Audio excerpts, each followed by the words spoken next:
자, 이제 저희가 새 프로젝트에서 받아가지고 세팅을 하실 때, 이 구글 서비스 제이슨 파일하고 iOS 쪽에 이 plist 파일 요거 두 개 같은 경우에는 GitHub에 안 올라가 있습니다. 그리고 이거는 GitHub 쪽에 올리면은 GitHub에서 경고 메일도 날라와요. 여기에 이제 그 앱 서비스하는 실제 키랑 그런 게 들어가 있기 때문에 퍼블릭 레포지토리에 그런 게 올라가면은 그 내용들이 이제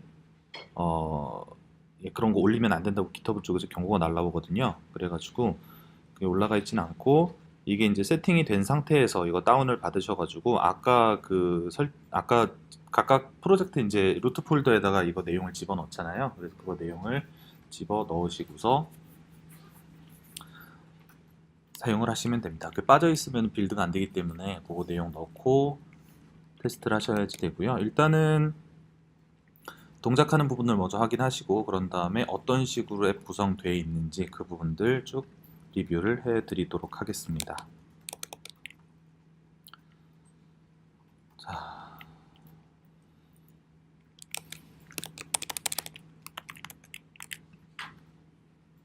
자, 그래서 이 앱은요,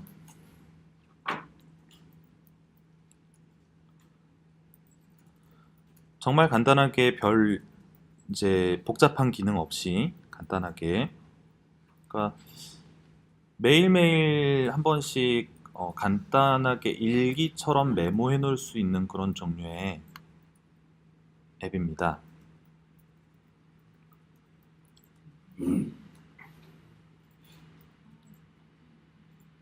자, 그래서 처음에 여기 이제 로그인을 해가지고 사용을 하게끔 해놨고요. 실제 데이터베이스에 저장을 할 거기 때문에 데이터베이스에 이제 사용자별로 조회하고 그 내용들이 진행될 수 있도록 로그인을 해서 진행을 할 수 있게끔 만들어 놨고요.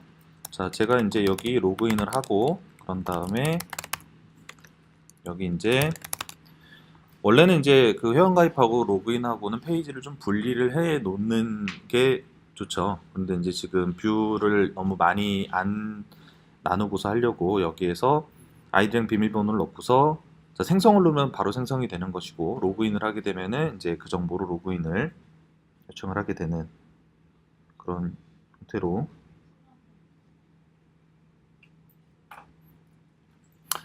자, 방금 전에 실수로 구글 서비스 제이슨 파일을 제가 올렸군요. 깃에서 또 메일 왔어요. 깃허브에서 또 메일 왔어요. 올리지 말라고. 나중에 삭제하도록 하겠습니다. 계속 오픈해 놓으면 나중에 깃허브에서 위험하다고 레포지터리 막 닫아놓고 그러거든요. 나중에 정리를 좀 하도록 하겠습니다. 아무튼 이렇게 내용 넣어가지고 지금은 제가 그 계정이 없는 내용, 그러니까 기존에 가입되지 않은 정보들을 넣은 거라서 로그인을 하게 되면 로그인 쪽은 안 돼요. 그리고 아이디를 생성을 하면은 바로 생성이 되면서 로그인이 되게끔 구성이 되어 있습니다. 자, 새로 작성하면 여기 이제 제목, 내용 두 가지 넣는 필드가 딱 있고요. 여기에다가 여기 이제 제목하고요.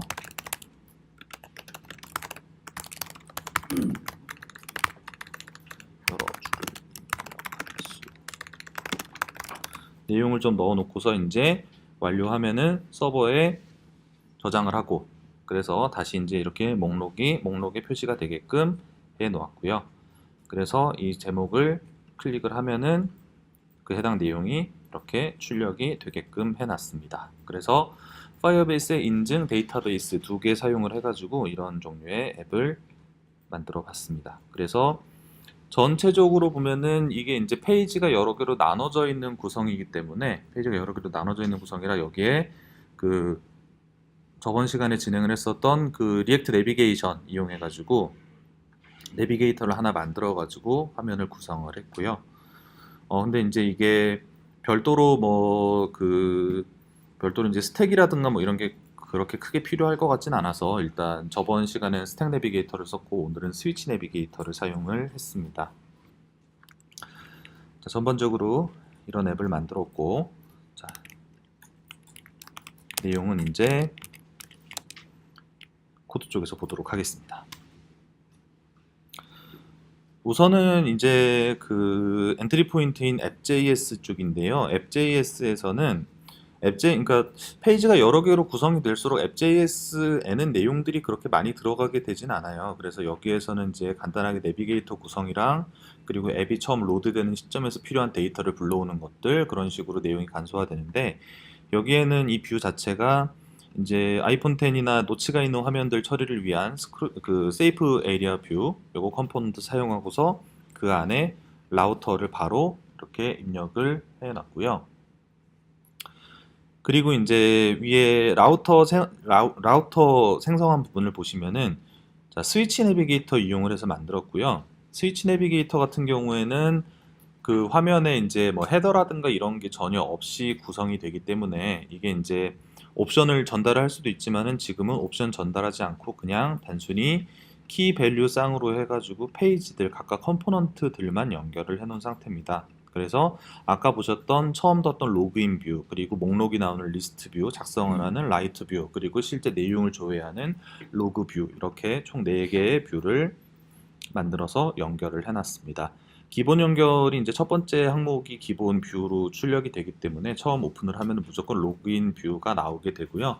지금 이게 한번 사용자가 로그인을 했을 때 그 로그인 정보 같은 것들을 별도로 저장을 하진 않기 때문에, 그것도 이제 에이싱크 스토리지 같은 거 이용해 가지고 저장을 할 수는 있겠지만, 지금은 그 부분은 생략을 하고 작성을 했기 때문에, 이 앱이 이제 종료가 되면 그 다음번에 열었을 때는 로그인을 다시 해가지고 내용을 확인을 해야 되는, 대신에 이제 뭐 데이터 자체는 이제 그 로그인 정보를 저장하는 부분이 빠졌을 뿐이지, 여기에 기록한 모든 내용들은 파이어베이스 데이터베이스에 저장이 되는 거기 때문에 로그인을 하면은 기존에 했던 기록은 그대로 다 나오게 되겠죠.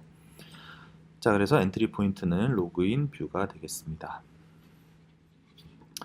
자, 이번에 파일 스트럭처를 좀 보시면은요, 이제 페이지가 여러 개라서 제가 페이지스라고 이렇게 디렉토리를 분리를 해가지고 이 안에 화면들을 별개로 다 나눠가지고 만들어 놨습니다.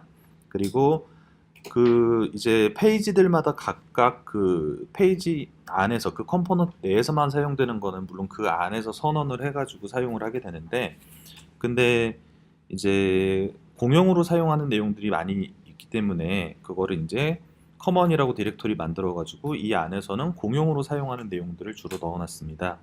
공용으로 사용하는 대표적인 컴포넌트로는 이제 스타일 컴포넌트를 공용으로 사용을 하게끔 해놨고요. 그래서 이제 그 리액트 네이티브에서 기본 컴포넌트를 만들었을 때 가장 기본적으로 많이 제공을 하는 뭐 컨테이너 해가지고 플렉스랑 이제 얼라인 아이템, 저스티파이 컨텐츠 이런 거 설정돼 있는 요거 그 내용 그대로 옮겨온 다음에 자주 쓸 것 같은 것들, 뭐 인풋에 대한 설정이라든가 아니면 가로 배치를 위해서 로우 같은 걸 이용을 한다든가, 아니면은 뭐 그 폼 이렇게 안에 폼 요소들 만들 때 그 사이에 간격 같은 거를 주기 위해서 폼 그룹 같은 속성을 사용을 한다든가, 뭐 이런 것들을 여기에다가 선언을 해놨습니다. 그런 다음에 스타일 시트 크리트한 거를 바로 익스포트를 했기 때문에 이거를 임포트 해가지고 쓰는 곳에서는 전부 다 동일한 스타일 시트 내용을 참조를 하게 되겠죠.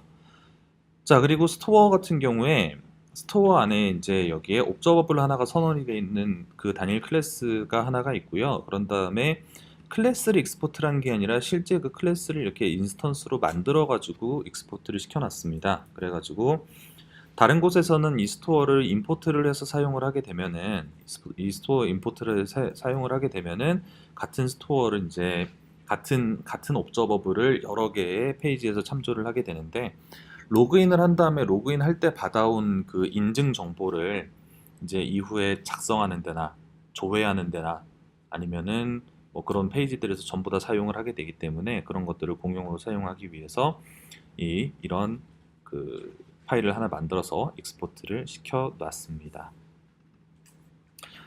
자, 로그인 뷰부터 하나씩 좀 보도록 하겠습니다. 로그인 뷰는 뷰 자체는 뭐 다른 페이지들도 그렇듯이 뷰 자체는 되게 단순하게 구성이 되어 있습니다. 그러니까 텍스트 인풋 2개랑 버튼 2개가 있는 상태고요. 근데 이제 여기에 그 이메일하고 패스워드를 넣어가지고 그거를 이제 아이디를 생성할 때도 쓰고, 혹은 그 로그인을 할 때도 쓰고, 그렇게 구성이 돼 있는 상태고요. 그래서 이제 이거를 맞추기 위해서 사실은 뭐 회원가입을 할 때 비밀번호를 뭐 재입력을 해가지고 좀 그 실수할 확률을 여지를 좀 낮춘다든가 그런 것들이 원래는 필요하지만 그런 거는 지금은 이제 생략이 돼 있습니다. 실제로는 회원가입 페이지를 분리를 해서 그렇게 하는 게 좋겠죠? 그래가지고 지금 이거는 저희가 환경 설정이라든가 뭐 개인 정보라든가 뭐 이런 개인 프로필 페이지라든가 이런 것들도 지금 없는 상태이기 때문에 한번 비밀번호를 만들면 변경할 수가 없죠. 관리자가 재설정 요청을 보내야지만 가능한데 실제 존재하지 않는 메일이라면은 재설정 메일을 받을 수도 없는 그런 상태입니다. 아무튼 뭐 그 간단하게 MVP 형태로 기능 구현만 하는 거를 목적으로 만든 거니까요. 자, 여기 있는 텍스트 인풋들 같은 경우에는 기존의 텍스트 인풋하고 마찬가지로 밸류를 이렇게 지정을 해놓고 온체인지 텍스트를 할 때 바로 업데이트를 되게 해놨습니다. 사실은 이제 이거는 그 온체인지 업데이트를 할 때 여기 있는 그 데이터 여기 이제 로컬에서 사용하기 위해서 이런 그 이메일과 패스워드라는 옵저버블이 있는 요 클래스를 만든 다음에 this의 데이터라는 이름으로 이렇게 그 데이터를 바인딩을 해놨는데요. 그래가지고 여기에 이제 작성을 하는 동안에 이 옵저버블 안쪽에 이메일하고 패스워드가 이미 입력이 된 상태가 되기 때문에 입력이 된 상태가 되게끔 해가지고 실제적으로 호출을 할 때 저 인풋 안에 뭐 뭐 밸류 같은 것들을 별도로 참조하지 않고 실제로 사용하는 시점에서는 이렇게 디스 데이터의 이메일이나 디스 데이터의 패스워드 같은 형태로 바로 입력되어 있는 저장되어 있는 데이터를 활용할 수 있게끔 옵저버블을 바로 활용을 할 수 있게끔 하기 위해서 자, 그 여기 온체인지 텍스트 이벤트를 통해서 업데이트를 하게끔 해놨습니다. 비밀번호는 여기 그 Secure Text Entry라는 게 true면은 입력하는 창 쪽이 이렇게 표시 안 되는 필드로 표시가 되고요. 이게 true, false로 이제 조정을 하게 되는데 기본 값은 false고 설정을 할 수 있게끔 돼 있고 뭐 이런 부분들 같은 경우에는 그 공식 문서의 그 텍스트 인풋 쪽 페이지 보시면은 이제 그 프롭스별로 설명들이 나와 있으니까요. 그런 거를 참조를 하시면 될 것 같습니다. 자, 그리고 스타일 부분인데요. 스타일 부분이 지금 저희가 커먼 안에 있는 스타일즈를 그대로 임포트를 해가지고요. 그래서 그 안에 있는 것들을 바로 활용을 하게끔 해놨는데요. 이게 로컬의 스타일즈라는 이름으로 돼 있던 거하고 실제 사용하는 데 있어서는 그렇게 차이가 나진 않습니다. 근데 이제 여기에 스타일즈의 컨테이너 이전에도 이렇게 그대로 지정돼 있었는데 마찬가지로 똑같이 지정을 해놨고 자, 지금 여기에 폼 그룹 이게 또 폼 그룹 이런 식으로 지정이 되어 있는데 마진 보텀을 조금 준 거였죠. 그래서 이제 필드끼리 살짝 간격이 있게끔 만들어 놓았고요. 인풋 같은 경우에도 다 동일한 디자인으로 구성이 되기 때문에 여기에 스타일즈의 인풋 이런 식으로 스타일들을 지정을 해놨습니다. 일단 뷰를 그렇게 잡은 다음에 실제적으로 로그인하고 이제 아이디 생성하는 이쪽을 보게 되면은 아까 봤었던 내용이 그대로 이제 있는데요. 자, 로그인 하는 경우에는 자, sign in and retrieve data with email and password 함수 이용해 가지고 이메일, 패스워드 이렇게 전달을 해서 로그인을 하게 되고요. 원래는 이제 여기에 에러 메시지가 조금 다양하게 옵니다. 이제 뭐 조금 이제 어떤 식의 문제가 발생을 해서 사인인은 할 수 없었는가, 로그인을 할 수 없었는가에 대한 그런 내용들이 나오게 되는데 이제 그런 거를 디테일하게 사용자 화면 쪽에 출력을 해줄 수도 있지만은 지금은 그냥 로그인이 안 된다라고 이렇게 언론만 띄워놓는 형태로 작성을 해놨습니다. 자, 그리고 회원가입을 할 때에도 회원가입에 이제 이메일과 패스워드를 해가지고 집어넣은 다음에 이게 정보가 왔을 때에는 바로 처리가 되지만 안 왔을 때에도 자세한 내용을 알려주지는 않고 그냥 언러 통해 가지고 계정 생성이 실패를 했다라고 안내를 나오게만 해놨습니다. 자, 그런 다음에 여기 이제 그 로그인 쪽도 그렇고 사인업을 했을 때도 그렇고 여기 이제 그 리트라이브 데이터라고 되어 있는 부분에서는 무조건 성공을 하면은 성공한 데이터를 보내주죠. 그래서 오스인포에 에디셔널 인포하고 그냥 유저하고 이렇게 두 가지를 보내주게 되는데 그 두 가지 중에서 이제 additional info도 나중에는 쓰게 될 수가 있으니까 그 유저만 따로 따서 저장하지 않고 넘어온 인포를 전부 다 자, 이 스토어의 오스 인포에다가 저장을 시켜놨습니다. 이 스토어는 여기에서 뉴 스토어에서 만든 이 부분이고 이 오스 인포에다가 넣어놨으니까 이게 이제 이 옵저버블을 바라보고 있는 옵저버들은 전부 다 같은 사용자 데이터를 참조를 하게 되죠. 그래서 지금은 이제 로그인을 하고 나면은 뭐 이게 로그인 정보가 변경이 된다든가 아니면은 뭐 이게 유실이 된다든가 그런 경우에 대한 게 지금은 발생을 하지는 않겠지만 나중에 이제 뭐 기능들이 바뀌게 되면은 예를 들면 뭐 저기 사용자 이름이 노출이 되는데 뭐 자기 프로필 페이지에서 사용자 정보를 변경을 했다든가 뭐 그런 식을 통해 가지고 유저 그 정보들이 변경이 될 수가 있는데 그런 경우에도 스토어 안에 있는 데이터들을 모든 옵저버가 다 참조를 하고 있기 때문에 이제 이 스토어 안쪽에 있는 데이터만 변경을 하는 걸 통해서 앱 전체에 적용되는 그런 그 공용 데이터들을 관리를 할 수가 있게 됩니다. 자, 그래서 로그인을 하면은 이제 오스인포를 오스인포 내용을 받아가지고 바로 리스트라는 뷰를 찾아서 리스트라는 페이지를 찾아가지고 내비게이트 하게끔 처리를 해놨습니다. 넘어갈 때 아무런 데이터 필요 없이 그냥 목록으로 넘어가기만 하면 되죠.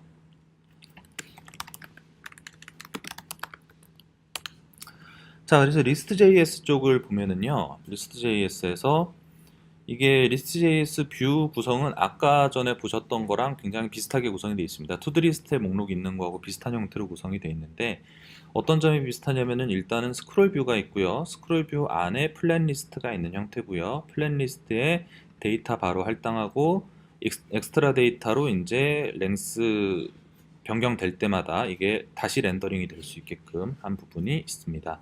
그런 다음에 여기에 자, 타이틀 변수 이제 업데이트하는 이 내용이 있고 그런 다음에 실제적으로 화면에 렌더링 되는 건 버튼 하나입니다. 버튼 하나만 이렇게 딱 표시가 되게 돼 있습니다. 자, 이게 이제 어떤 데이터가 들어가 있느냐를 이제 아시고서 이쪽을 보셔야 되니까 이제 작성하는 부분을 먼저 볼게요.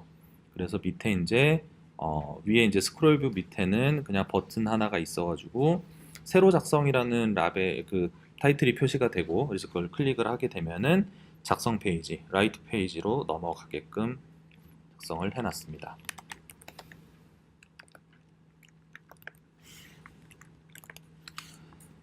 자, 그래서 라이트 페이지 쪽에 가면은 텍스트 인풋이 이제 두 개가 있는데 그 이제 여러 줄을 입력하는 텍스트 인풋 같은 경우에도 여기 멀티라인이라는 속성을 이용을 해가지고 같은 텍스트 인풋인데 멀티라인이라는 속성을 이용을 해서 여러 줄 입력이 되는지 아닌지를 제어를 하게 됩니다. 그래가지고 위쪽에는 한 줄 입력하는 텍스트 인풋을 넣어놨고요. 아래쪽에는 멀티라인을 활성화를 해가지고 여러 줄을 입력을 하는 텍스트 인풋을 넣어놨습니다. 여기에 value하고 onChange 텍스트 하는 내용은 이전하고 동일하게 구성을 해놨고요. 그런 다음에 여기 그 아래쪽에 멀티라인으로 지정되어 있는 부분에는 스타일시트 쪽 파일 그 공용으로 쓰는 스타일시트 파일에다가 업데이트를 물론 할 수도 있는데 근데 그러면은 이제 그쪽에 사실 뭐야 여러 번 쓸 것 같으면은 거기에다가 넣겠는데 이건 한 번밖에 안 쓸 것 같아가지고 그냥 여기다 바로 작성을 했습니다. 그래서 테두리하고 색상하고 크기 지정해가지고 화면상에 배치를 해놨습니다.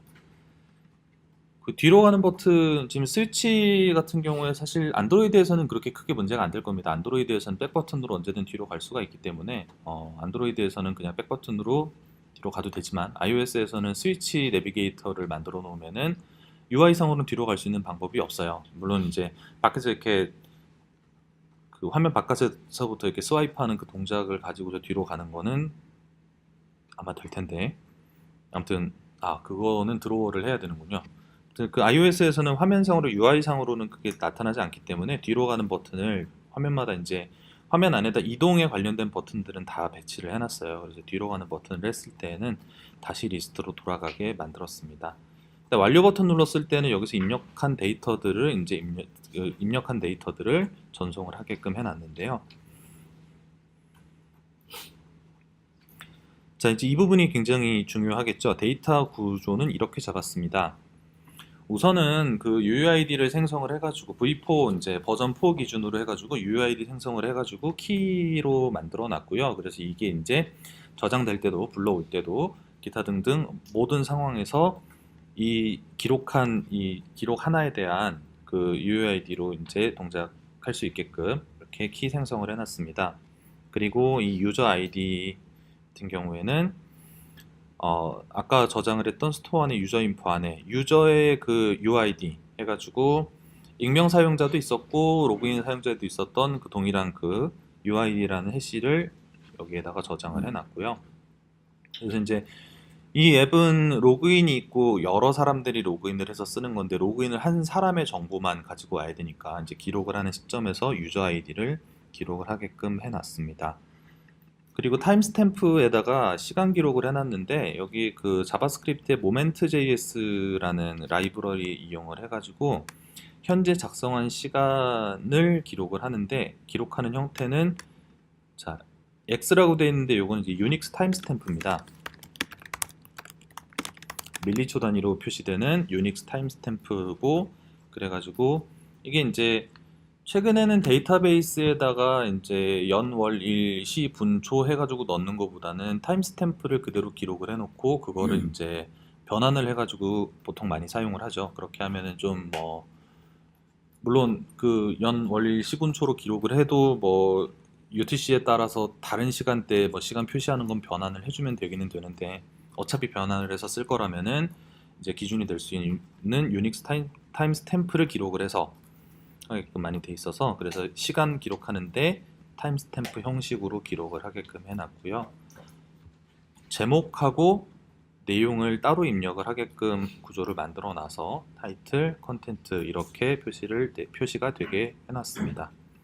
그래서 뭐 타임스탬프 쪽에는 이제 타임스탬프 해가지고 실제적으로 아까 출력된 결과를 보시면은 이거를 띄워놓고 보는 게 낫겠군요.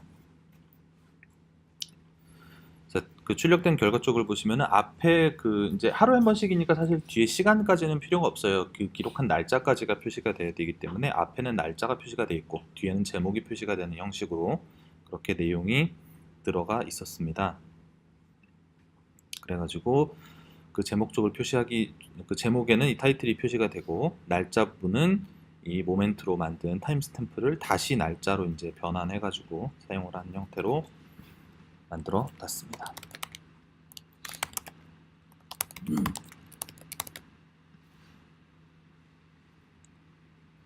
자, 로그인을 해서 데이터를 읽어와 보면은 자, 연월일까지 이제 이렇게 표시가 되고 그런 다음에 이 뒤에 이제 타이틀에 해당하는 게 나오게끔 되어 있는데요. 그래서 그렇게 하기 위해서 데이터를 이 구조로 저장을 했습니다.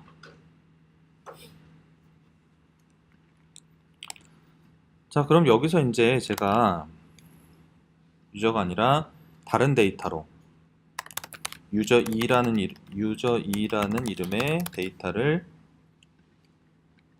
유저2라는 이름의 이메일로 다시 아이디를 생성을 하면은 이쪽에는 아무 내용이 안 나올 거고 여기에다가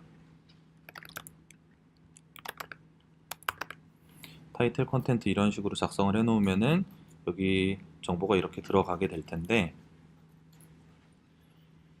그래서 지금 로그인을 이제 다시 원래 유저 쪽으로 하게 되면은 원래 유저는 기존에 자기가 작성했던 데이터만 이렇게 로드가 되겠죠. 아무튼 이 부분을 분기하기 위해서는 반드시 이 유저 아이디 넣는 부분이 중요합니다.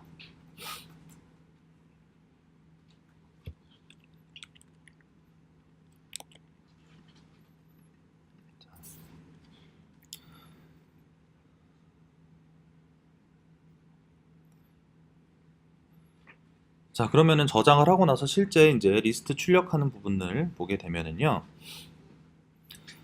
자, 리스트 출력하는 쪽은 아까 이제 다른 부분들은 설명을 드렸고 여기 플랜 리스트 쪽에 보시면은 이 렌더 아이템을 할 때 렌더 아이템 하는 부분을 보면은 자, 여기 타이틀을 이제 총 2번에 걸쳐 가지고 쪼개 가지고 만들었는데 먼저 그 아이템의 타임스탬프가 있는데 그거를 다시 모멘트 객체로 이렇게 만들어서요.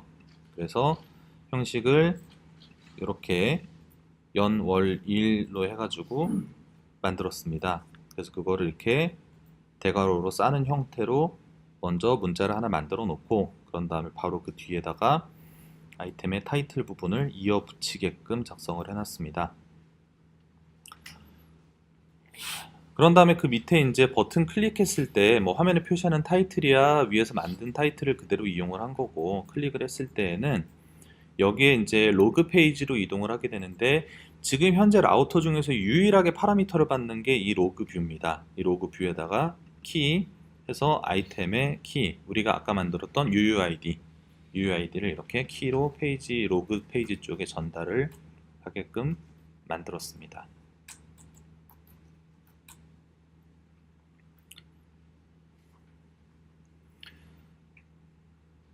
자, 데이터를 로드를 할 때는요, 여기에 이제 아까 저장을 하는 부분에 이 부분 설명을 좀 정확히 안 드렸군요. 여기 이제 레퍼런스에 참조를 할 때 로그즈라는 거 안쪽에다가 저장을 하게끔 만들어 놨는데, 여기에 그 키를 기반으로 저장을 하게 해놨어요. 그러니까 아까 말씀드렸던 이제 그 키를 이용해서 오브젝트처럼 저장을 하느냐, 아니면은 배열 형태로 저장을 하느냐 중에서 오브젝트 형태로 저장을 하는 방법으로 저장을 한 거죠. 그래서 그렇게 저장을 하고, 이제 데이터는 위에서 만든 이 데이터를 그대로 저장을 시켜서 저장이 완료가 되면은 다시 목록으로 되돌아가게끔 했는데, 자, 읽어올 때는 로그 해가지고 원래 이 뒤에 이제 뭐뭐가 들어가게 되는데, 그래서 그 뒷부분 생략을 하고 로그를 전부 다 가져오게 하는데요.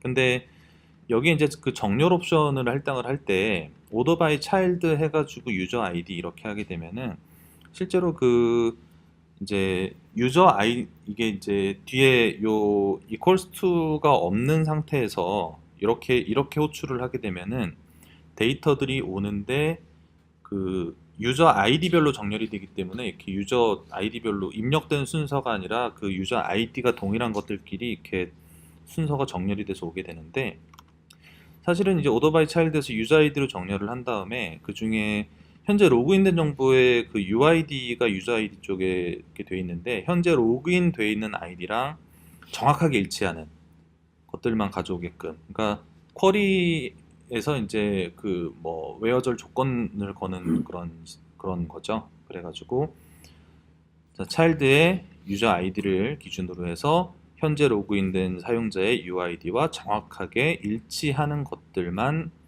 가지고 오게끔 조건을 걸었습니다.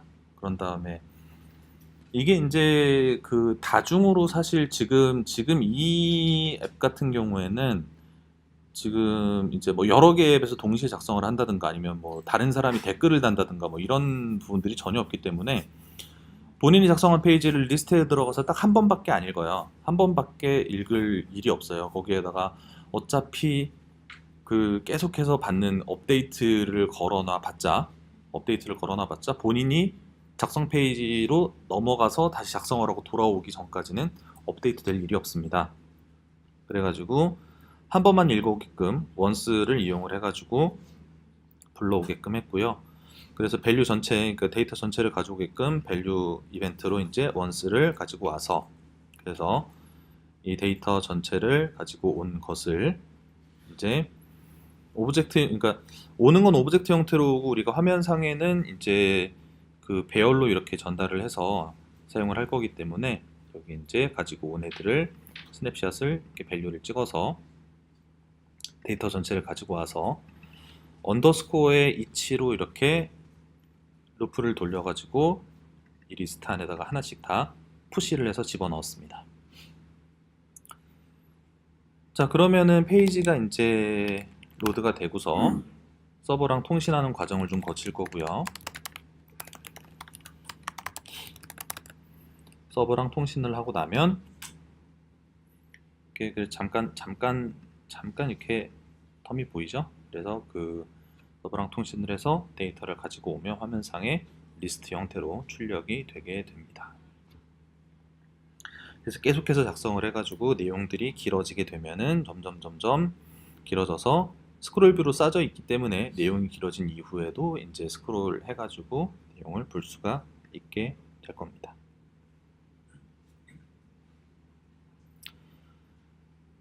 자, 실제로 이제 로그 뷰로 넘기게 되면은요. 실제로 로그 뷰로 넘길 때에는 이제 키하고 여기 키를 이제 페이지 쪽으로 넘기게 되어 있는데, 자, 이 로그 쪽 페이지를 보면은요.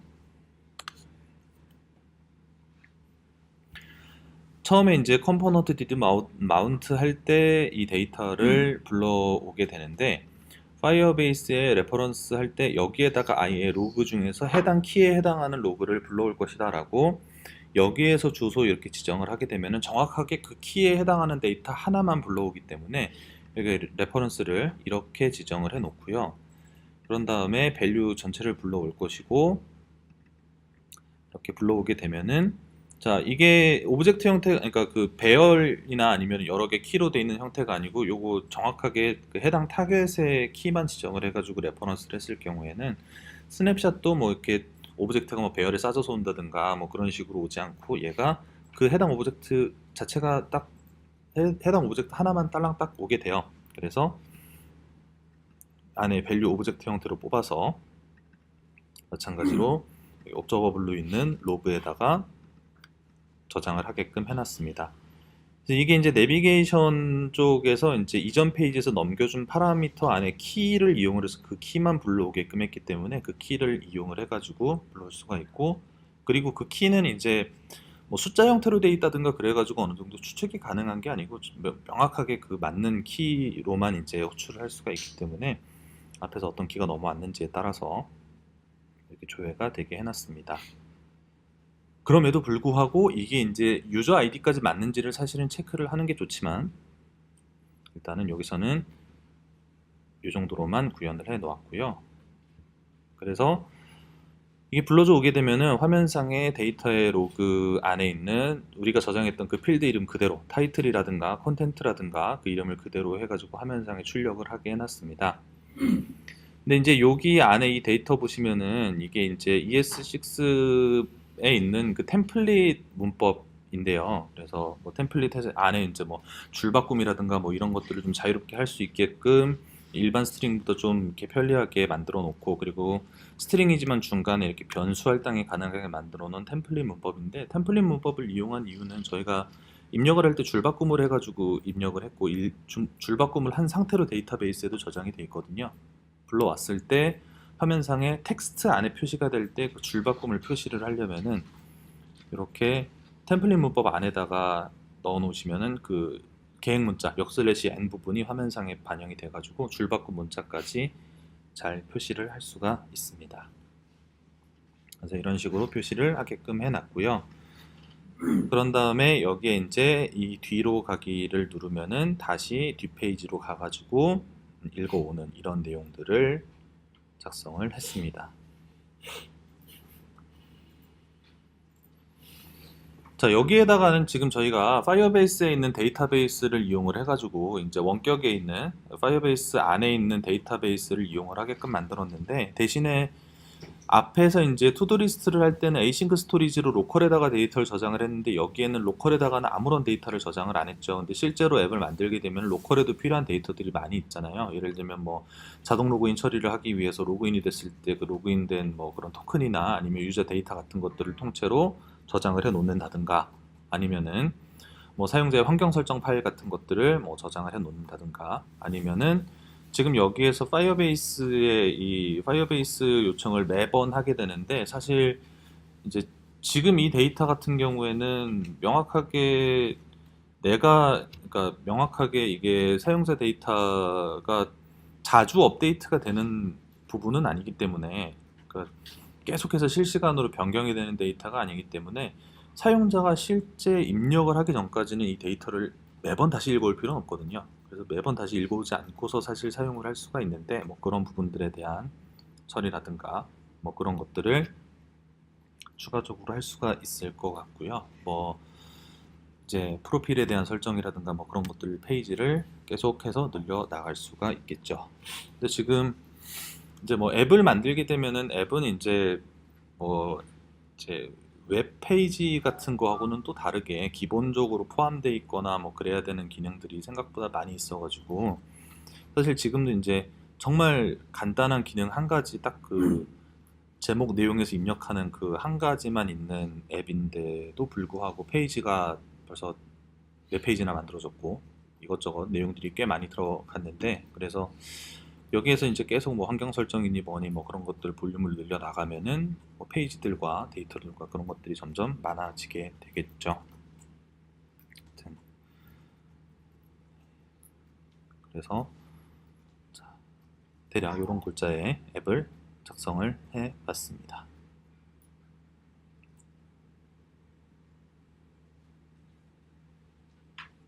여기까지 진행한 내용 중에서 궁금한 거 있으면 지금 물어보십시오.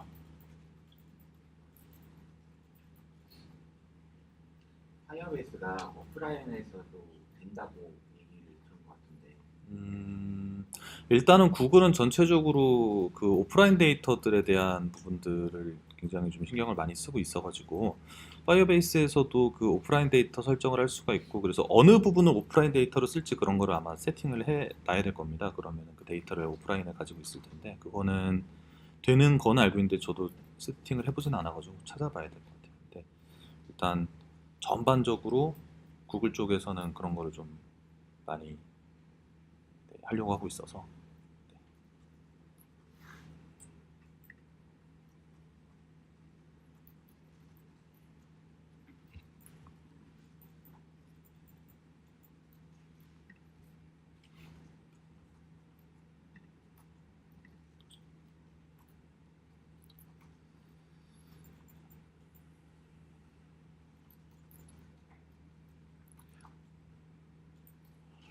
그래서 그 이거는 저기 파이어베이스 처음에 앱 세팅할 때도 거기 나와 있는 내용인데 그 파이어베이스 이거 활성화를 해가지고 사용을 하면은 기본적으로 애널리틱스 기본 세팅은 반드시 돼서 들어갑니다. 그래서 거기에도 사용을 하지 않을 거면은 개별적으로 비활성화를 해야 된다라고 안내가 나와 있는데 그래가지고 이 파이어베이스를 했을 경우에는 지금은 제가 저 혼자 개발하는 목적으로 오늘 하루밖에 사용을 안 했기 때문에 여기에 내용들이 좀 별게 없지만은 여기에 이런 부분들을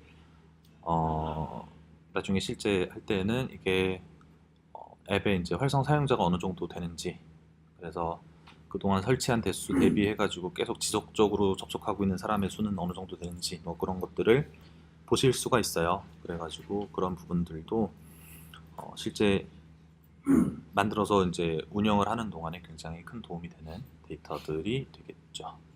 그래서 별도로 다른 것들도 설치를 많이 하기는 하지만 파이어베이스를 쓰기만 하면 파이어베이스 쪽에서 제공되는 정보도 어느 정도는 이용을 하실 수 있습니다.